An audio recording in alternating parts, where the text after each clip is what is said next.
नमो नमः छात्रमित्राणि पुनः भवतां सर्वेषाम् अस्याम् ई-पाठशालायां स्वागतमस्ति। अद्यतनीयः पाठः समासपरिचयः। अस्मिन् पाठे वयं समासस्य परिचयं प्राप्स्यामः। तत्र पाठ्यबिन्दवः समासः अर्थात् किं, समासशब्दस्य व्युत्पत्तिः, समासनामानि, लौकिकविग्रहः, अलौकिकविग्रहः, स्वपदविग्रहः, अस्वपदविग्रहश्च एवं समाससारः इति अस्माकं पाठ्यांशाः वर्तन्ते। आप सभी छात्र बंधुओं का स्वागत है। आज का हमारा जो विषय है वह समास परिचय है। तो इस समास परिचय में हम समास कब होता है, समास अर्थात क्या, समास में लौकिक अलौकिक विग्रह क्या है, स्वपद अस्वपद विग्रह क्या है और समास सार क्या है, तो ये विभाग समास से हम अगले पाठ में पढ़ेंगे। तो समास, समास अर्थात किम, कह रहे कि सम उपसर्ग पूर्वक असुक्षेपणे धातोः घञ् प्रत्यये कृते समास शब्दस्य निष्पत्तिर्भवति। सम उपसर्ग पूर्वक अस धातु से अकर्तरिच कारक संज्ञा यानी सूत्र के द्वारा घञ् प्रत्यय होता है। कहीं भी य की संज्ञा होकर के, भ की संज्ञा होकर के, आदि वृद्धि होकर के समास स्वादिकार के होकर के शब्द सिद्ध होता है। इसका अर्थ होता है संक्षेप। लघु सिद्धांत कौमुदीकार कह रहे कि समसनम समासः, समसनम नाम संक्षेपीकरण, संक्षेप करना उसको ही समास कहते हैं। पदयोः पदानां वा एक पदीकरणम समासः, दो पदों या अनेक पदों को एक करना उसे समास कहते हैं। अनेकेषां पदानां एक पदी भवनम समासः, अनेक पदों को एक पद बनाना जिसको हम समास कहते हैं। जैसे है कि नराणाम पति ही नरपति ही, तो यहाँ एक पद है नराणाम और दूसरा पद है पति ही, दोनों को जोड़ करके एक पद बना दिया नरपति ही। तो इस प्रकार से समास होता है। व्याकरण में जो है 5 वृत्तियां बहुत प्रसिद्ध है।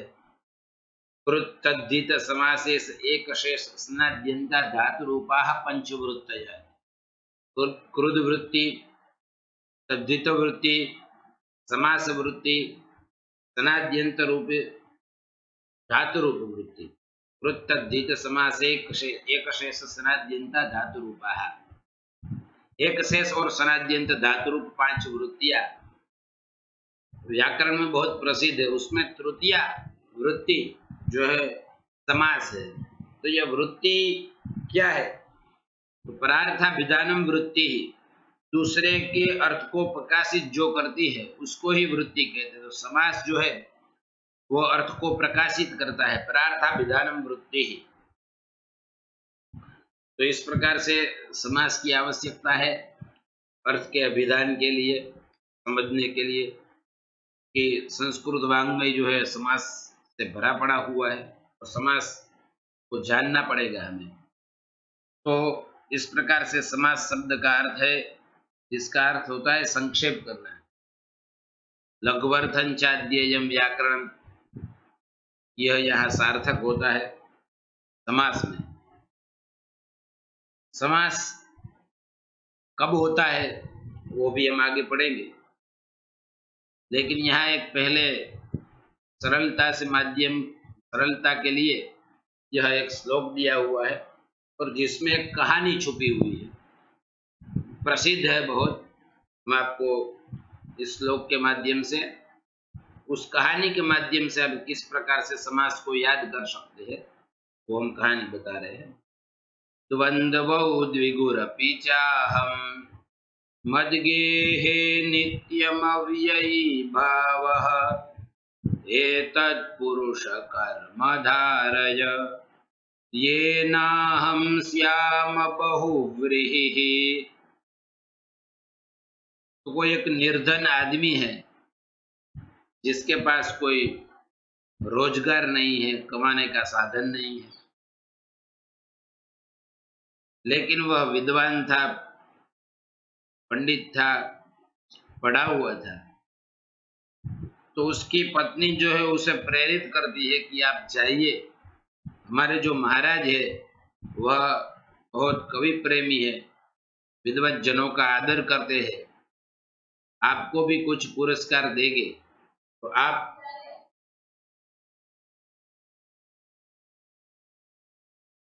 भी वहां जाइए, आपको भी कुछ पुरस्कार देंगे तो हमारा घर चलेगा।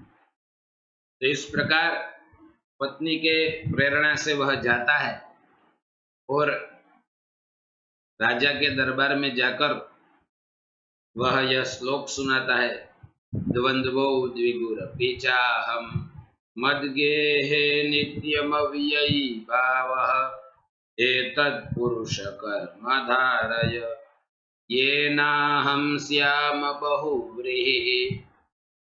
इस प्रकार का द्वयर्थक, जिसमें दो अर्थ है, वह श्लोक इस प्रकार का श्लोक सुनाता है कि द्वंद्व, हम दो है, मैं और मेरी पत्नी, द्विगु द्वौ गावो यस्य, हमारे पास दो गाय भी है या दो बच्चे हैं,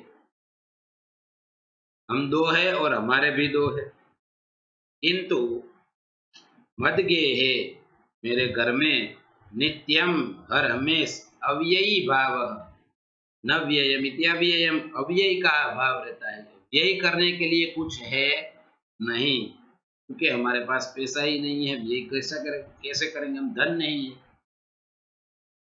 नित्यम अव्ययी भाव, तो हे तत्पुरुष, हे राजा, कर्म धारय, हमको कुछ काम दो, ये न अहम, जिससे मैं, श्याम बहुत, बहुव्रीहि श्याम, मैं बहुत धन धान्य वाला, बहु यानी ज्यादा और व्रीहि मानी धान्य, मैं बहुत धन धान्य वाला बन जाऊं, तो मुझे कोई काम दीजिए।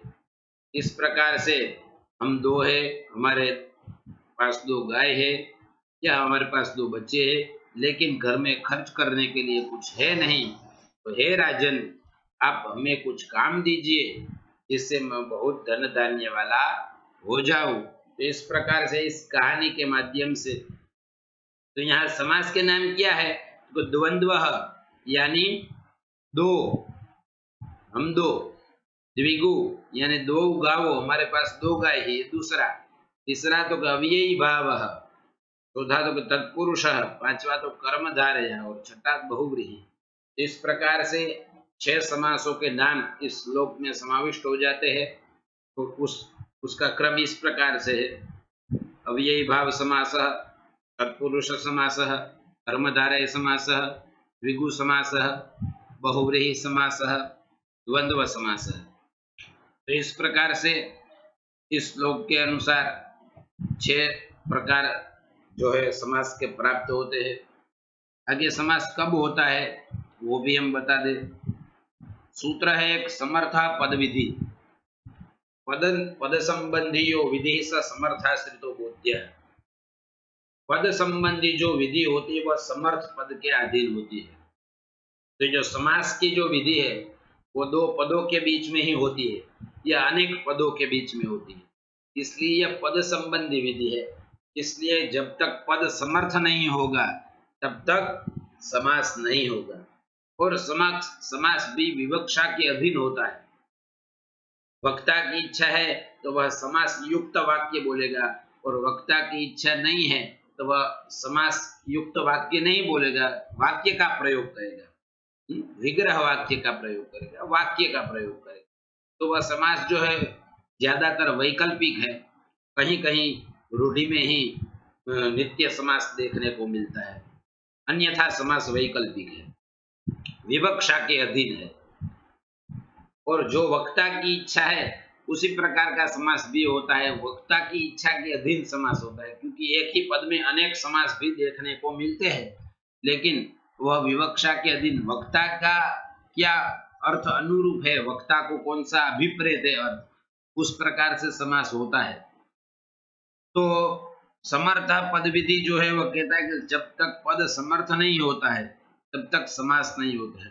तो दो प्रकार से समर्थ को बताया है कि एक तो है व्यपेक्षा भाव और एक है एकार्थी भाव। दोनों से पद समर्थ होता है। तो क्या है विशिष्टा अपेक्षा व्यपेक्षा? एक पद को किसी विशेष अपेक्षा की इच्छा हो तो उसे व्यपेक्षा कहेंगे। उस व्यपेक्षा सरलता से समझिए हम उसे। तो उस व्यपेक्षा यानी उसको एक अन्य पद की या अन्य क्रियान्वित की आवश्यकता रहती है, उसे ही व्यपेक्षा कहते हैं। और एकार्थी भाव मानी एक ही अर्थ में अर्थ समाविष्ट हो जाता है, एक पद में सब अर्थ जो है समाविष्ट हो जाता है, तो उसे एकार्थी भाव कहते हैं। तो यहाँ जैसे कि हम देखें एकार्थी भाव में राज्य पुरुषः राज्य पुरुषः, तो इस प्रकार यहाँ जो राजन राजा का पुरुष, तो वह पुरुष को राजा के पद की अपेक्षा है, व्यपेक्षा है, विशिष्ट अपेक्षा है। उससे राज्य संबंधी पुरुष यह संपूर्ण ख्याल आता है। तो यह व्यपेक्षा भाव है। और एकार्थी भाव मानी एक ही शब्द में संपूर्ण शब्द में रूढ़ शक्ति हो, उसे हम एकार्थी भाव कहते हैं। तो इस प्रकार से समर्थ पद मानी व्यपेक्षा भाव और एकार्थी भाव, परिनिष्ठित पद भी हम कह सकते हैं। तो यह समर्थ पद व्यपेक्षावान होना चाहिए, विशिष्ट अपेक्षा जिसको रहती है। तो समास में लौकिक विग्रह होते हैं, अलौकिक विग्रह होते हैं। समास से लौकिक विग्रह अलौकिक विग्रह, जिस प्रकार से तद्धित में था उसी प्रकार से लौकिक विग्रह और अलौकिक विग्रह, दो विग्रह यहाँ भी होते हैं। लोके भवम लौकिकम, लोक में जो प्रचलित है, लोक में जो सुना जाता है उसे लौकिक कहते हैं। जो लोक में नहीं सुना जाता उसे अलौकिक कहते हैं। जैसे कि यह है कि रामस्य बाणः, रामस्य बाणः, तो यहाँ जो रामस्य पद है वह लोक में सुना जाता है, बाणः जो पद है वह लोक में सुना जाता है, तो वह लौकिक हुआ। परिनिष्ठित पद जो व्याकरण के प्रकृति प्रत्यय से निष्पन्न हुआ पद है वह लौकिक पद कहा जाएगा, क्योंकि लोक में वही सब जानते हैं। लेकिन राम धनघस, बाण धनसु, बाण से सुप्रत्यय प्रथमा एक वचन में, षष्ठी में एक वचन में घस प्रत्यय, वह परिनिष्ठित नहीं है, वह प्रक्रिया अभी चल रही है। तो यह पद लोक में प्रयुक्त नहीं होता है। यदि प्रयुक्त होता है तो कोई इसे जानने वाले ही जानते हैं, अन्य सभी लोग नहीं जानते हैं। इसलिए वह अलौकिक यानी अपरिनिष्ठित पद, असाधु पद, जो भी निष्पन्न नहीं हुआ है व्याकरण से, प्रकृति प्रत्यय से। तो इस प्रकार से अलौकिक विग्रह उसे कहते हैं। राम धन घस बाण धनसु, तो ये अलौकिक विग्रह हो गया। और रामस्य बाण, ये हो गया लौकिक विग्रह। और उसके दो प्रकार भी है इस, फिर से स्वपद विग्रह और अस्वपद विग्रह। स्वपद विग्रह होता है और अस्वपद विग्रह होता है विग्रह में भी। तो क्या स्वपद विग्रह किसे कहते हैं? समास घटक पद सहितम वाक्यम स्वपद विग्रह। समास घटक पद, समास में जिस पद से समास हो रहा है उस पद के सहित जो वह पद भी उसमें रहे, जिसका समास होना है वह पद उसी के साथ विग्रह हो, अपने पद के साथ, तो उसे स्वपद, अपना पद, अपने पद के साथ यदि विग्रह हो तो उसे स्वपद विग्रह कहेंगे। जैसे कि समासिक पद है राम बाण और उसमें समास घटक पद है रामस्य और बाण, तो राम बाण जो समास हुआ उसमें दोनों पद घट है, राम भी है और बाण भी है, तो दोनों पद सहित विग्रह हुआ इसका। ये रामस्य बाण उसे विग्रह कहते और राम बाण यह सामासिक पद निष्पन्न हुआ। तो रामस्य बाण यह जो विग्रह हुआ, विग्रह किसे कहते ये भी हम जान ले। वृत्त्यर्थावबोधकम वाक्यम विग्रह, वृत्ति के अर्थ को बोधन कराने वाले वाक्य को विग्रह कहते। तो रामस्य बाण हमें जो राम बाण पद बना उसमें ये दोनों पद, राम बाण में दोनों पद है, राम है और बाण दोनों है, विग्रह में भी दोनों है रामस्य और बाण, तो अपने पद से ही इसका विग्रह हुआ। तो दोनों पद समास होने के बाद भी दिखाई देते हैं, इसलिए इसे स्वपद विग्रह कहते हैं। पदद्वयम समास घटिकम अस्ति, ये दोनों पद समास बनने के बाद भी रहते हैं।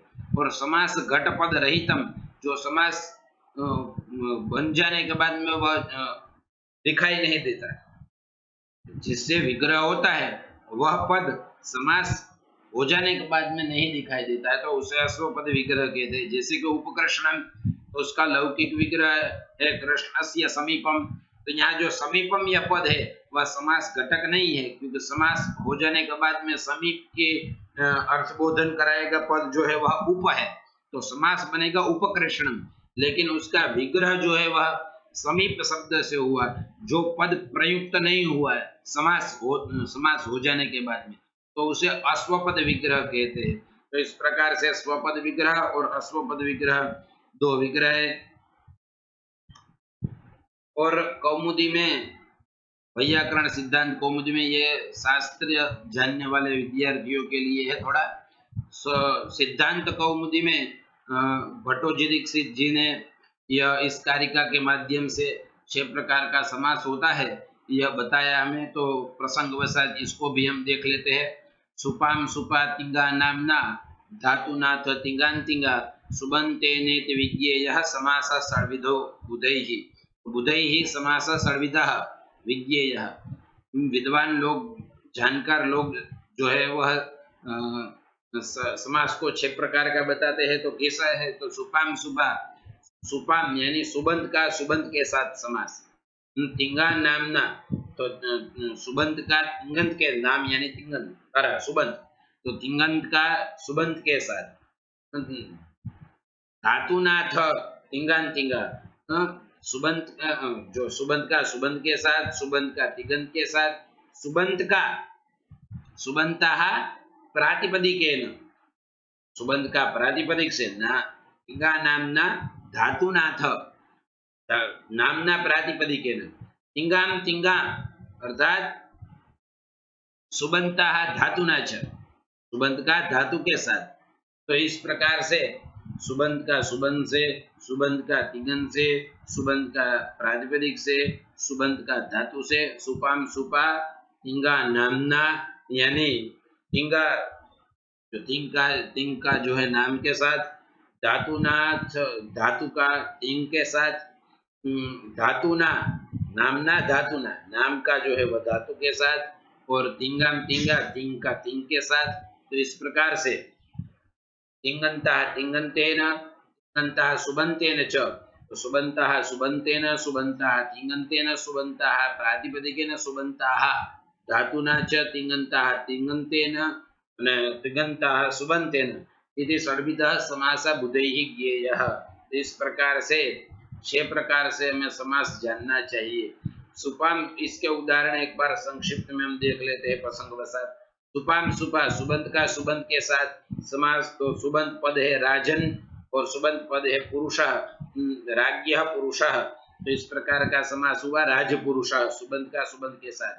तिंगा पर्यभूषयत, तिंगंत का जो है समास, तो तिंगंत का तिंगा पर्यभूषयत, तिंग का जो है समास, तिंग का केवल यानी उपसर्ग का धातु के साथ, परिधन अभूषयत, पर्यभूषयत जो नित्य होता है, पर्यभूषयत।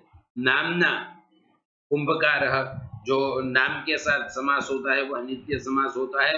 ये जो है कुंभकारः, ये नाम के साथ कृदंत नाम जो निष्पन्न हुआ क्री धातु से, कारः उसके साथ कुंभ ऐसा उपपद का जो समास हुआ, तो कुंभकारः वह शब्द निष्पन्न होने से पूर्व में ही समास हो गया कुंभकारः, फिर बाद में समास होकर के कुंभकारः ऐसा रूप बना।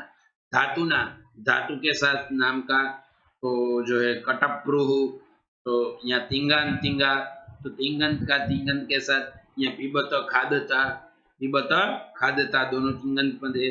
तिंगाम सुपा, तिंगंत का सुप के साथ, तो यहाँ है जय स्तंभः इत्यादि उदाहरणानि सन्ति। इस प्रकार के ये श्लोक हमें संक्षिप्त में समझा है। वैसे शास्त्रीय विषय है लेकिन प्रसंगवशात संक्षिप्त में हमने यहाँ दिया है।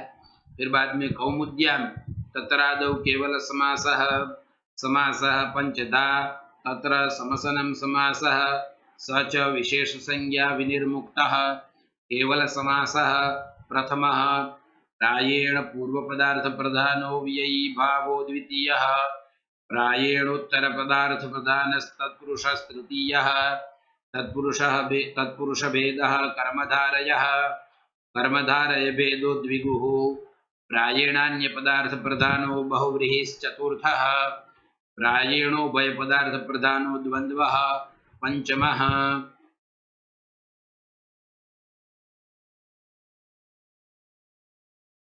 यह जो लघु सिद्धांत कौमुदी में जो दिया हुआ है, इसे समझने की बहुत आवश्यकता है और इसे यदि हम समझ लेते हैं तो पांच प्रकार के यहाँ समास दिए हुए हैं, उनका हमें परिचय प्राप्त हो जाता है।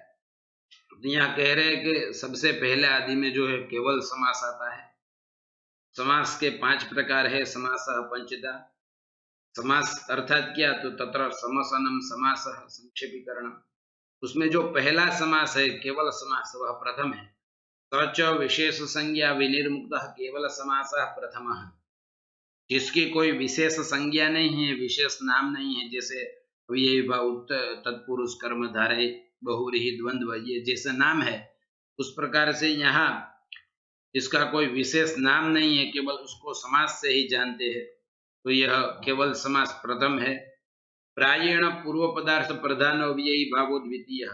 प्रायेण ज्यादातर जिसमें पूर्व पद की प्रधानता हो उस समास को अव्ययी भाव समास कहते हैं। यहाँ प्रायेण ऐसा कहा है कि पूर्व पद की प्रधानता, जैसे समास होता है तो उसमें 2 पद होते हैं, पूर्व पद उत्तर पद, या अनेक पद भी होते हैं, तो उसमें पूर्व पद की यदि प्रधानता है तो उसमें अव्ययी भाव समास होता है। जैसे कृष्णस्य समीपम उपकृष्णम, कृष्ण के समीप, तो समीप की जगह यहाँ पद हुआ उपकृष्णम, तो यहाँ कृष्ण के जो समीप में है तो समीप शब्द की यहाँ प्रधानता है जो पूर्व पद में है उप के रूप में, तो उपकृष्णम। तो यहाँ पूर्व पद की प्रधानता होने से अव्ययी भाव समास कहलाता है। लेकिन वह प्रायः देखने को मिलता है, कहीं कहीं जगह पूर्व पद की प्रधानता न होते हुए भी अव्ययी भाव समास होता है, इसलिए यहाँ सभी जगह प्रायेण प्रायोवाद दिया हुआ है, प्रायः पद सभी जगह दिया हुआ है। जैसे द्वियमुनम है, नदीभिश्च से समास होता है, द्वयोः यमुनयोः समाहार, तो समाहार अर्थ में भी दोनों पद की यहाँ प्रधानता है, तो फिर भी अव्ययी भाव समास है, इसलिए यहाँ प्रायः ऐसा पद दिया है। उसी प्रकार से प्रायेण उत्तर पद पदार्थ प्रधान तत्पुरुष तृतीय, जो पहला केवल समास, दूसरा अव्ययीभाव, तीसरा उत्तर पद प्रधान, जिसमें पूर्व पद नहीं उत्तर पद की प्रधानता हो, वह तत्पुरुष समास कहलाता है। तो ये प्रधानता भी हम क्रिया से जिसका साक्षात अन्वय हो उसके हिसाब से देखते हैं। जैसे कि उपकृष्णम श्रीहरि वर्तते व उपकृष्णम रामः वर्तते चेत, कृष्णनी बाजूમાં राम छे, इस प्रकार कृष्ण के समीप में राम है, तो वहां उपकृष्णम में कृष्ण की कोई प्रधानता नहीं, लेकिन जो समीप पद है उसकी प्रधानता अन्वय साक्षात अस्ति इसके साथ हुआ। या देखे राजपुरुषः गच्छति, इसमें राज संबंधी पुरुष जा रहा है, तो वहां राजा की कोई उसका अर्थ ज्यादा नहीं अन्वित है, लेकिन राज संबंधी जो पुरुष है वह जा रहा है, तो राजा का क्रिया के साथ साक्षात अन्वय नहीं है, पुरुष का क्रिया के साथ साक्षात अन्वय है, इसलिए उसे प्रधान पद कहा जाता है। तो दोनों में प्रधानता इस प्रकार से नक्की की जाती है, दोनों में कौन सा पद प्रधान, तो क्रिया के साथ जिसका साक्षात डायरेक्ट संबंध हो वही प्रधान पद कहलाता है। तो जिसमें उत्तर पद की प्रधानता हो वह तत्पुरुष समास है, जैसे राज्ञ पुरुषः राजपुरुष। तत्पुरुष का ही एक भेद है कर्मधारय समास, और कर्मधारय में भी एक भेद है द्विगु, उसे जानते हैं, वो हमने जो 6 समास दिए उसमें अलग अलग दिया है, वह वैसे तो तत्पुरुष के ही भेद है। प्रायण अन्य पदार्थ प्रधानो बहुव्रीहिश्चतुर्थ, अन्य पद प्रधान होए उसे बहुव्रीहि कहते हैं, जिसमें नहीं पूर्व पद की प्रधानता होती है ना ही उत्तर पद की प्रधानता होती है। जैसे पीतम अंबरम यस्य सह पीतांबरः, पीला वस्त्र है जिसका, तो जिसने पीला वस्त्र पहना वह कौन, तो श्री हरि, पीताम्बरो श्रीहरि। तो पीताम्बर नहीं पीत की प्रधानता है, नहीं अंबर की प्रधानता है जिसने वह पहना है उसकी, मानी श्रीहरि की। प्रायण उभय पदार्थ प्रधान द्वंद्व पंचम, जहां दोनों पद की प्रधानता हो, पूर्व पद की भी प्रधानता हो, उत्तर पद की भी प्रधानता हो। रामश्च लक्ष्मणश्च इति राम लक्ष्मण, यहाँ सभी जगह प्रायोवाद है, क्योंकि ऐसा भी देखने को मिलता है चाहे उत्तर पद प्रधान न हो तो भी तत्पुरुष हो, जैसे अर्धपिप्पली इत्यादि में, चाहे अन्य पद प्रधान न हो तो भी कंठे काल इत्यादियों में तो से होता है। लेकिन जो समास यहाँ है कि उदाहरण उसका विस्मरण में नहीं आ रहा है, व्याघ्रपाद इत्यादियों में, उन्नत नासिका यस्य, तो वो नासिका उसमें साथ में ही होती है। वो पुरुष तो होता ही है, लेकिन नासिका का अर्थ में अर्थ भी समाविष्ट होता है। तो बहुव्रीहि के दो प्रकार होते हैं, वो बहुव्रीहि में देखेंगे, तद्गुण विज्ञान बहुव्रीहि, तद्गुण संविज्ञान बहुव्रीहि और अतद्गुण संविज्ञान बहुव्रीहि। तो जहाँ उभय पद की प्रधानता होती है वह द्वंद्व पंचम है। तो इस प्रकार से 5 प्रकार लघु सिद्धांत कौमुदी में इस प्रकार से दिए हुए हैं, तो यह भी आपको स्मरण रखना चाहिए। और अब ये सभी समासों की संज्ञा जो है किसे, सबसे पहले तो प्राकडारात समास से समास का अधिकार शुरू होता है। आकडाराद एका संज्ञा गया, आकडारा कर्मधारय यह सूत्र है, वहां तक एक ही संज्ञा होती है। इसलिए पाणिनीय के अनुसार यदि देखे तो वहां 4 ही सूत्र मुख्य प्रधानता के रूप में है। सबसे पहले अव्ययी भाव सूत्र के द्वारा अव्ययी भाव संज्ञा होती है, बहुव्रीहि संज्ञा शेषो बहुव्रीहि सूत्र से होती है। 4 थे द्वंद्व सूत्र के द्वारा द्वंद्व संज्ञा होती है। तत्पुरुष समानाधिकरण कर्मधारय सूत्र के द्वारा कर्मधारय तत्पुरुषांतर्गत कर्मधारय संज्ञा होती है। तत्पुरुष सूत्र से तत्पुरुष संज्ञा होती है। संख्या पूर्व द्विगु इस सूत्र से द्विगु संज्ञा होती है। तो इस प्रकार से समासों की संज्ञा करने वाले सूत्र है। संक्षिप्त में समास सार इस प्रकार से हमें देखने को मिलता है। सोढ़ा समासः संक्षेपात् अष्टाविंशतिधा पुनः नित्यानित्यत्व योगेन लुगलुक्त्वे च न द्विधा। सोढ़ा समासः संक्षेपात्, संक्षेप से समास के 6 प्रकार है जो हमने जाना, अव्ययी भाव, तत्पुरुष, द्वंद्व, द्विगु, बहुव्रीहि और कर्मधारय। इस प्रकार से तो उसमें द्विगु जो समास है उसकी गिनती नहीं कहते 6 समास में, तो कर्मधारय तत्पुरुष की गिनती की जाती है, अव्ययी भाव, बहुव्रीहि और द्वंद्व। तो इस प्रकार से 6 समास है। संक्षेप से अष्टाविंशतिधा पुनः, उसको सबसे प्रभेदों को भी मिलाया जाए तो उसके प्रभेद कुल मिलाकर के 28 होते हैं। वो समास 2 विभाग में विभक्त है, नित्य और अनित्य। समास नित्य भी होते हैं और अनित्य भी होते हैं। और लुगलुक्त्वेन च, लुक समास होते हैं जहाँ विभक्तियों का लोप हो जाता है, ज्यादातर लुक समास है। अलुक जहाँ विभक्तियों का लोप नहीं होता है, जैसे कंठे कालः, तो उसमें कंठे जो सप्तमी है उसका लोप नहीं हुआ है। पंचम्या स्तोकादिभ्य स्तोकान मुक्तः, तो वहां स्तोकान में जो है विभक्ति का लोप नहीं होता। तो अलुक समास जहाँ विभक्ति का लोप नहीं होता, तो जहाँ विभक्ति का लोप होता है कहीं नहीं होता है। तो इस प्रकार से 2 विभाग में विभक्त है, नित्य अनित्य, लुक अलुक। तो अभी सभी समासों के प्रकार बता रहे हैं संक्षिप्त में। तत्राष्टधा तत्पुरुष, 8 प्रकार का तत्पुरुष समास है। प्रथमा से लेकर 7 विभक्तियों तक जो प्रथमा तत्पुरुष है वही कर्मधारय समास है। उसमें साथ में विशेषण वाला वो भी कर्मधारय के अंतर्गत ही आता है। और द्विगु समास इसमें तत्पुरुष में समाविष्ट होता है, 7 विभक्ति और द्विगु समास। सप्तधा कर्मधारय, 7 प्रकार का कर्मधारय है, विशेषण विशेषण बहुमानानि सामान्य वचन इत्यादि से। और विशेषण तो पूर्व पद, विशेषण उत्तर पद इत्यादि करके विशेषण उभय पद, पूर्व उपमान, पूर्व उपमान, पर उपमान इत्यादि करके 7 प्रकार बता रहे हैं। सप्तधा च बहुव्रीहि, 7 विभक्तियों में विभक्त बहुव्रीहि समास। द्विगुराभाषितो द्विधा, द्विगु समास भी 2 प्रकार का है। द्वंद्वोपि द्विविधो ज्ञेय, द्वंद्व समास भी 2 प्रकार का जानना चाहिए। अव्ययी भावो द्विधा मतः, अव्ययी भाव समास भी 2 प्रकार का है। तेषां पुनः समासानां प्राधान्यं स्यात् चतुर्विधम्, इन समासों की प्रधानता से यदि देखने जाए तो 4 ही प्रकार है। तो उसमें कौन कौन से 4 प्रकार, तो अव्ययी भाव, तत्पुरुष, द्वंद्व और बहुव्रीहि, यह 4 मुख्य प्रधान से है। कर्मधारय जो है और द्विगु जो तत्पुरुष के अंतर्गत आ जाते हैं। और समासों की पहचान के रूप में एक अंतिम श्लोक दिया, चकार बहुलो द्वंद्व, जिसके विग्रह में बहुत सारे चकार आते हो, रामश्च लक्ष्मणश्च भरतश्च शत्रुघ्नश्च, राम लक्ष्मण भरत शत्रुघ्नाः, तो वह द्वंद्व समास कहलाता है। सचासौ कर्मधारय महान चासौ पुरुष, महापुरुष, जिसके विग्रह में चासौ इस प्रकार का पद देखने को मिले तो उसे हम कर्मधारय समास के रूप में जानते हैं।